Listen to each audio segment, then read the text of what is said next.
Disney Star Wars employees. The point they're missing from toxic fans.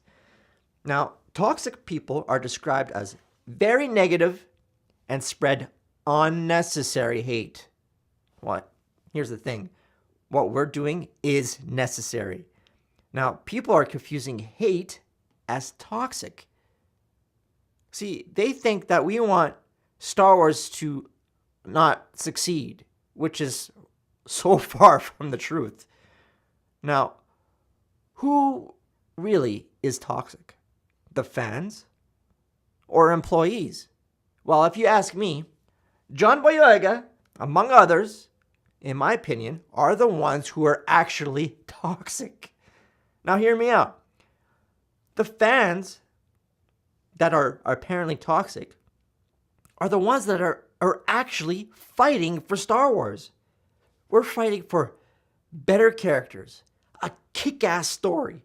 We want just the best for Star Wars. But apparently, because we don't like what is happening, we're toxic.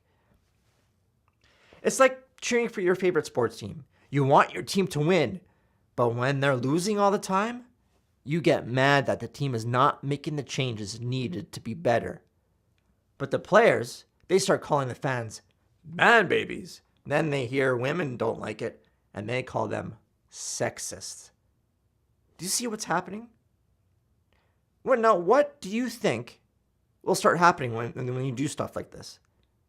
They start to lose fans. The so-called toxic fans that have been supporting you for years won't care to watch you any longer until the changes are made to either the coaches or players from the ones that are actually toxic in the dressing room. This is why I am astonished of John. I mean, come on, John. I was hoping for Finn would be this awesome character, but the writers have him flipping left and right with no interesting attributes. John, can't you see? We're not mad at you. Stop taking this personally. The thing is that we're fighting for you and you to have this kick-ass character. But the stories are rushed and so terrible that character development is non-existent. Now you tell the fans things like, we don't care, or good luck in the boycott. Do you realize what you're doing? You're pushing fans away from Star Wars. In fact, there will be people that won't go see this film just out of spite because of your reaction. Now, speaking of boycott, to me, for a boycott to really happen, you have to do something pretty damn terrible, like support a terror group through profits from the movie, right? That's what I call a boycott. Like, this is not how you do things. Now, here's the thing. Me, personally, I'm not going to watch episode 9. To me, it's not a boycott. It's more like, I'm not interested. You could call it what you will, but I'm not going to support something until the changes are made. All I'm saying is, if I feel like this, and if people hear how others feel, they know they're not alone. You see, maybe this will give the illusion of a boycott, but it's really just making people aware of what is happening. And people have the power of choice to support it or not. They make their own decision. I'm just telling you what I'm doing. Now, just to give you an idea of how I feel, I've watched Star Wars all my life. In fact, I could tell you I've watched every Star Wars film over and over, with the exception of The Force Awakens and The Last Jedi. I watched the original trilogy easily over 150 times. Easy. No question. The prequels, not as many, but well over 30 times each. Rogue One, 10 times. But TFA, 1.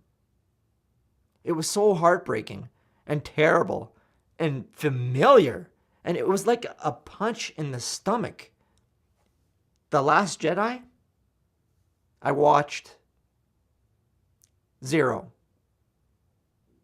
Now, as a big Star Wars fan, that should concern you.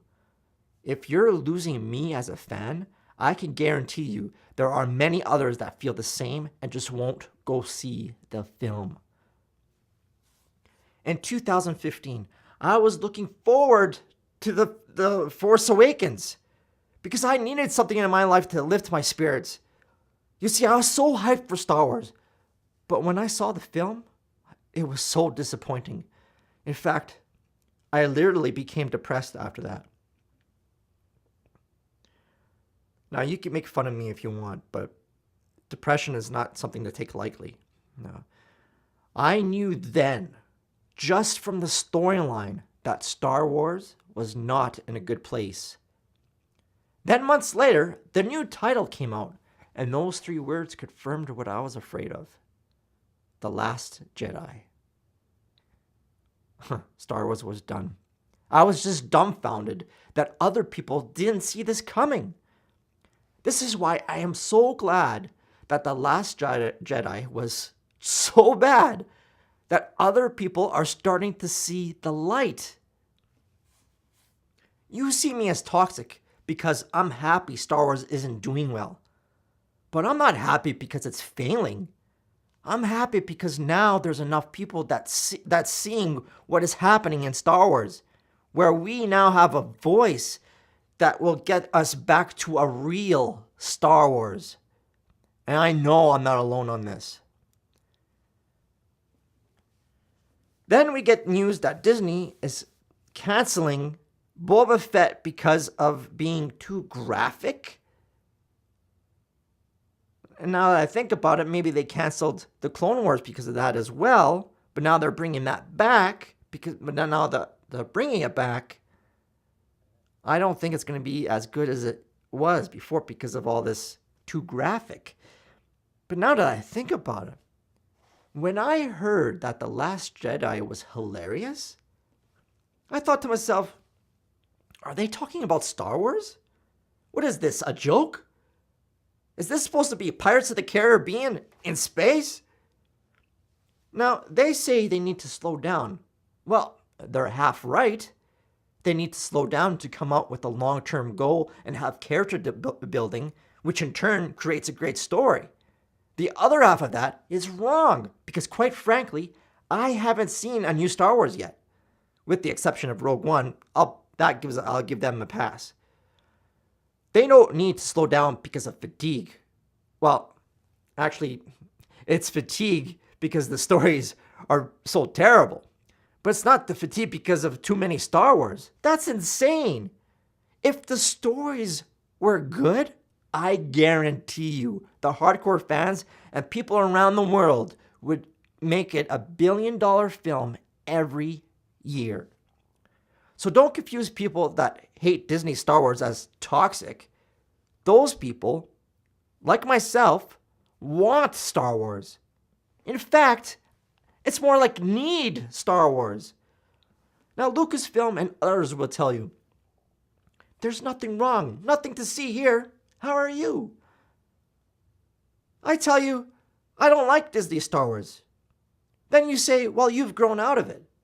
Have I? When I scroll through channels on cable and I come across the original Star Wars, I'll stop it there and even watch the commercials, even knowing that I can watch it right from the movie itself.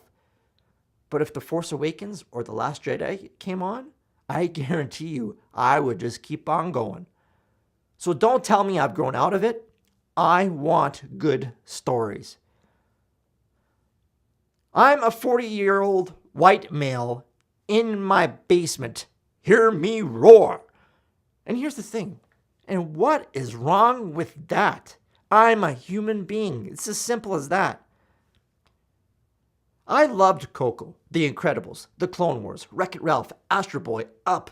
Heck, even Frozen for a time. Monsters, Inc., The Lion King. The list goes on and on. These movies weren't made for me, right, Brie Larson? I want good stories. It doesn't matter if it's a cartoon or not. It's how they tell the story. But God forbid, if you dislike one movie, you're automatically called for being white or sexist or whatever NPCs call you nowadays.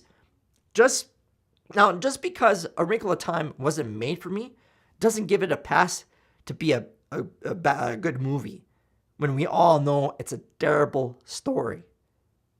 The Never Ending Story, for an example, wasn't really made for me, even though I was a kid back then. But to this day, I'll still watch it 100 times and still practically cry when, what's his name, Artax? That horse that dies in the swamp? I'd cry practically every time I see that. I mean, these stories, they had meaning. But Lucasfilm has lost the meaning of Star Wars. And that's what we're fighting for. Thank you for listening.